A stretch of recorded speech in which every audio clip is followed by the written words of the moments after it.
Hey, this is just a quick addendum video to my last demonstration of my Marshall SC20H in a bedroom setting. I've changed a couple things around since my last video and somebody asked for an update, so that's the goal behind this video. What I've changed around, I've removed the little black amp box from the effects loop. I'm just going back to relying on the master volume with this amp. The little black amp box is great for a couple applications, but I wasn't really taking advantage of any of those, playing at such a low volume in here anyway, so I'm just gonna take that out of the loop. It didn't really add or subtract anything, but I'm just gonna go back to using the master volume. Seems to work just as well. What else? I removed the sonic stomp from my pedal board. Again, it's one of those things that if you're not careful, you can overuse it and become like almost like dependent on it.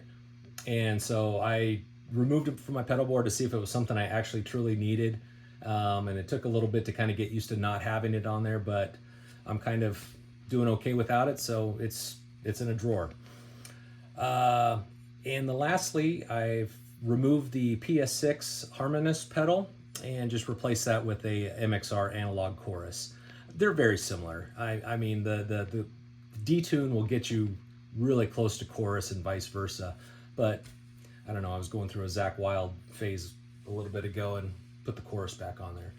So again, up front, I've just got the tuner, a super overdrive. Again, it's in the standard mode, and then the analog chorus, and then in the effects loop, just the RV6 reverb pedal in the reverb and delay mode. Right now, I do have the effects loop turned off because I wanted to show you the volume jump with and without. So I'm in the low power setting, my EQ going from left to right, presence at 4, bass 6, middle 4-ish, treble 6-ish, master, I don't know, maybe half, it's less than 1. And then the preamp is on 7.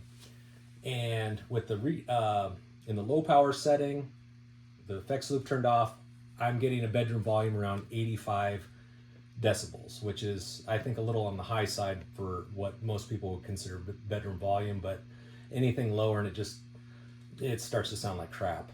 This is one of those amps where, it sounds good right around 75 to 80, and then once you crank it up and get those power tubes cooking, oh, it sounds so good, but it's just so loud. It's almost too loud for a house.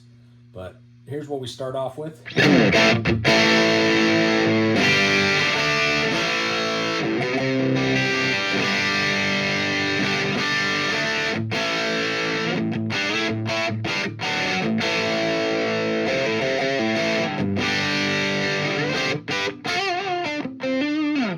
It's a little dry, and I was noticing the decibels was getting up in the low 80s. But watch what happens when I turn the effects loop on, if I can find it.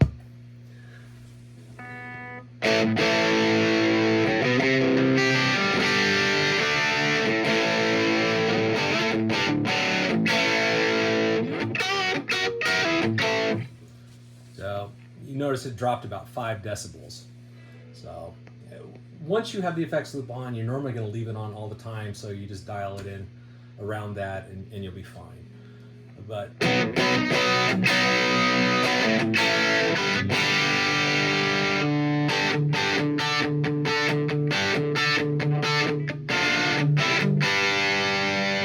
yeah, for 75 decibels, it does not sound horrible. Adding a little bit of reverb, though, definitely helps. You need reverb with this amp.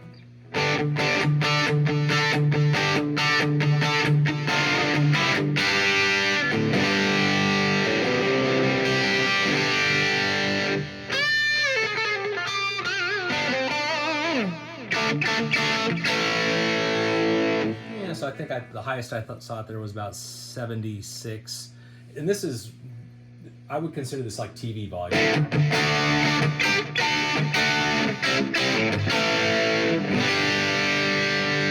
Maybe a little loud TV volume.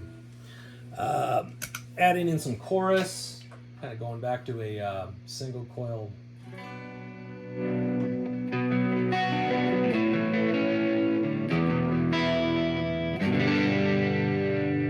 really good.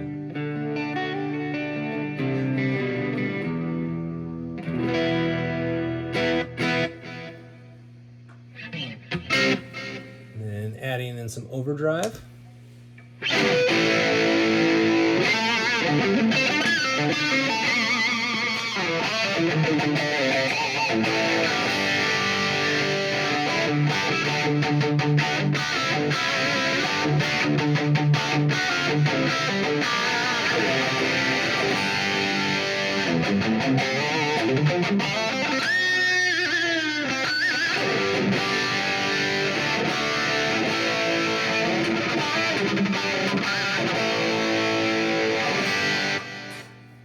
So that was a Stratocaster, or well, it's a Jackson HSS Strat. I'll show you what a guitar with EMGs sounds like, because this is honestly where I play most of the time, anyways.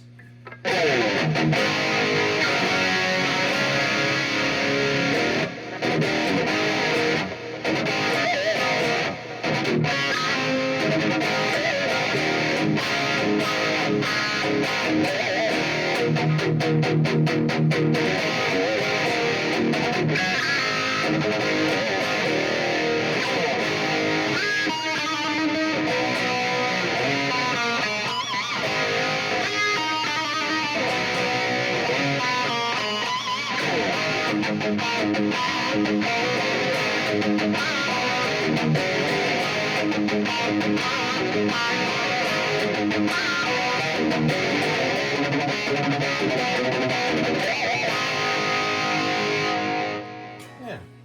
So like I said, it is a great amp. I have no regrets with it. I've learned to live with the issue with the effects loop. It's really not that big of a deal.